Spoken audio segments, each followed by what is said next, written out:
Hello everyone, welcome to the first lecture in this course. It is suitable for those of you who are beginners in Excel. These lessons will teach you about Excel structure, how to work with cells, rows and columns, perform data entry, format Excel sheets, work with Excel functions and formulas. For those of you who already know these basic concepts can skip this lecture or can watch this video to refresh their concepts. So if you are new to Excel, this is the perfect place to start. But before we move forward, kindly subscribe to my channel Fenius and press the bell icon for the notification of new videos. Let's start today's discussion with the overview of Excel sheet. I'll introduce you to the structure of the Excel sheet.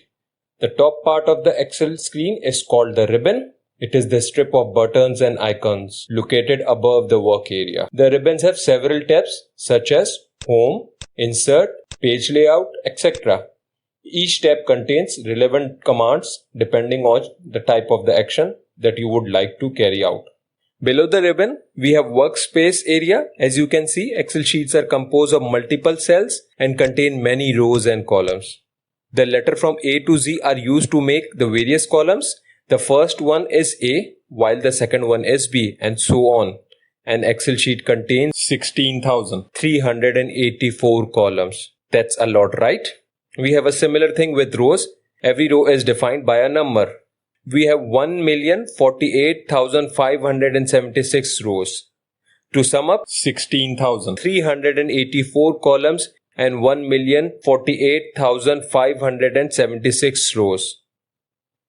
I'm sure you understand how powerful the program is by this point. And this is just one sheet. We can add as many sheets as we like. By using the plus button, we can work simultaneously on multiple sheets too. I will show you how this is done a little later. So to add a new sheet, we can use the plus button.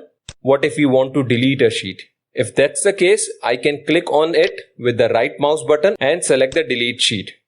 It is very easy to trace cells in Excel thanks to the way sheets are organized. Every cell's coordinates are given by the letter and number corresponding to the column and row where it lies. So for example, the first letter in the worksheet is A1, given that it lies at the intersection of column A and row number 1. The only part of Excel layout that we haven't yet discussed are these two bars right here. This is the address bar or name box, and this here is the formula bar. The name box shows the name of the active cell where we are at. For example, I can select a different cell and its coordinates will be displayed in the name box. See what I mean? It's now showing D4.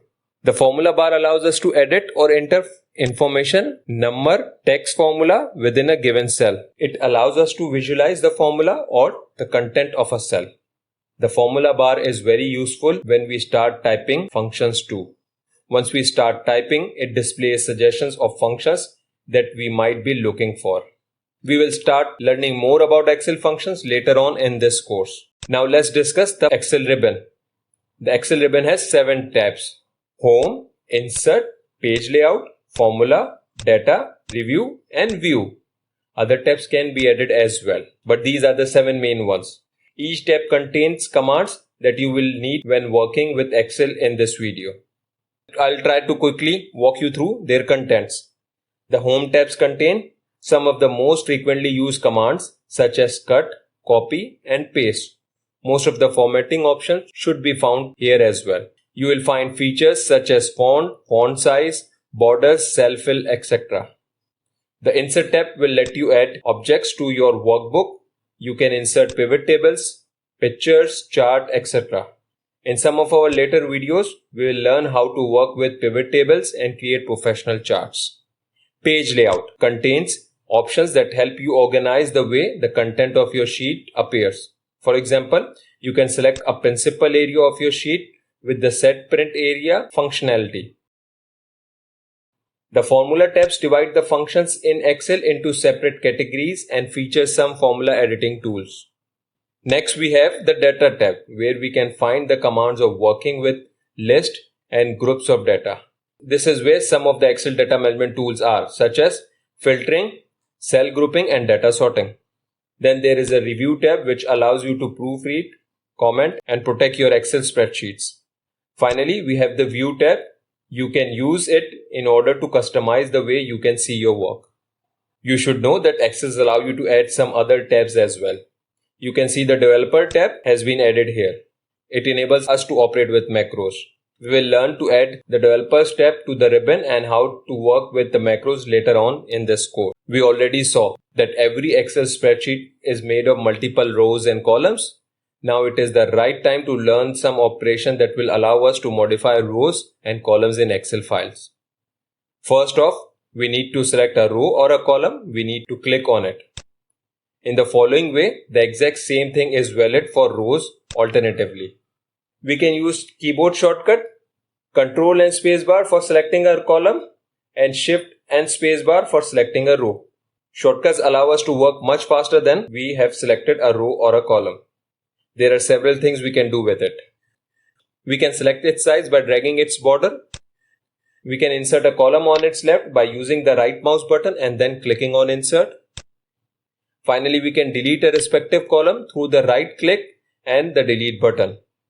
If you need to set a column or a row size to a precise number, you can use the column or row width command. By right clicking on selected column, I can find the column width command. Here it is. Then we need to select the column size. The same things happen for rows. These are the operations that we will need to know when working with rows and columns.